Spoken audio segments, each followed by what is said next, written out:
안녕하십니까. 더불어민주당 비례대표 국회의원 이수진입니다. 저는 내년 정부 본예산 돌봄과 육아 관련 예산 2,500억 원 증액을 간곡히 호소하기 위해 이 자리에 섰습니다. 우리는 기억합니다. 1990년 서울 망원동에서 부모님은 일터에 가고 둘만 남아 있었던 남매가 화재로 사망한 사건이 있었습니다. 가수 정태춘 씨가 이들 남매를 추모하며 우리들의 죽음이라는 노래를 불렀습니다. 하지만 정확히 30년이 지난 올해에도 비슷한 일이 있었습니다. 바로 인천 형제 화재 사건입니다. 안타깝게도 형제 중 동생은 어린 생을 마감했습니다. 장기화된 코로나19로 방치되는 아이들이 늘어나고 부모님들의 시름도 깊어가고 있습니다. 이런 때일수록 국가라는 공동체가 아이들에게, 부모님들에게 손을 내밀어야 합니다. 여러 정당과 국회의원님들께 호소합니다. 2021년 정부 본 예산에 돌봄 육아 관련 예산을 증액해 주십시오. 현재 정부가 지원하는 가정방문 아이돌봄 서비스가 있습니다.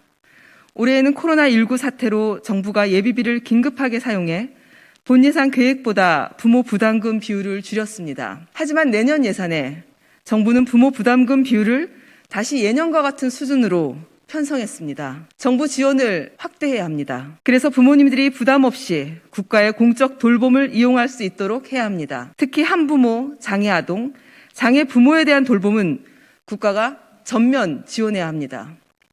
아이 돌보미의 처우도 일정 수준 개선하고 지역사회의 공동육아 나눔터를 활성화해 더 좋은 공동체 돌봄을 제공해야 합니다. 이를 위한 예산 1,576억 원을 증액해야 합니다. 또 한부모 가족, 특히 청소년, 청년 한부모 가족에 대한 육아 지원을 확대해야 합니다.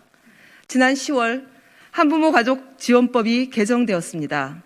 그동안 기초생활수급권자라는 이유로 받지 못했던 한부모 가족 아동 양육비를 추가 지원받을 수 있게 되었습니다. 또 34세 이하 청년 한부모 가족에 대한 추가 지원의 근거도 생겼습니다. 청소년 한부모 가족의 자립, 한부모 가족의 삶터에 대한 지원도 확대해야 합니다. 이를 위한 예산 924억 원을 증액할 것을 요청드립니다. 이 두 예산을 합하면 정확히 2,500억 원입니다. 크다면 큰 예산입니다. 하지만 저는 이 예산에 있었다면 인천 형제 화재 사건도 일어나지 않을 수 있었다라고 감히 말씀드립니다. 보이지 않는 곳에서 방치되어 있는 수많은 아이들이 있습니다. 아이들을 돌볼 수 없어서 전전긍긍하는 수많은 부모님들이 있습니다. 혼자서 아이를 키워야 하는 무거운 짐을 지고 있는 수많은 한부모님들이 있습니다. 2,500억 원, 2,500명의 아이들의 생명을 지키는 예산입니다. 2,500억 원은 2,500만 명의 아이들과 그 가족의 시름을 덜어주는 예산입니다. 2,500억 원은 대한민국 공동체의 미래를 지키는 예산입니다. 여러 정당과 국회의원님들, 특히 예결위원회 위원 여러분께 다시 한번 간곡히 부탁드립니다. 대한민국의 아이들 미래를 함께 돌봐주십시오. 이상입니다.